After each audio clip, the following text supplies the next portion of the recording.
bad soil nila dyan. So, ganyan yung ano nila, lupa dito sa side na to.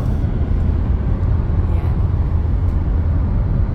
So, Melbourne, Australia. Oh, shoots. It's a bumpy road. Thank you for the beautiful weather for today. Pinagbigyan tayo. Sana hanggang hapon.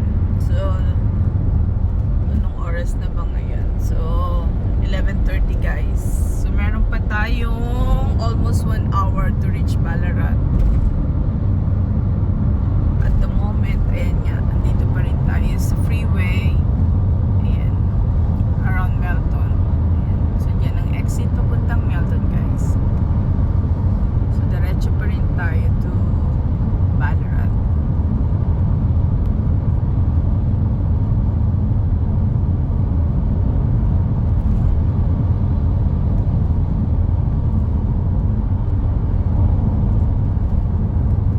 Kung doon sa pinanggalingan natin, ang maximum na speed is 100. Dito is 110.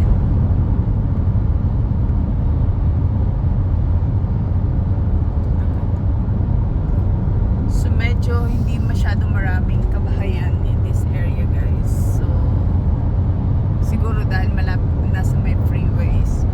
Pero pag pumasok ka siguro ng kabayanan, so medyo marami.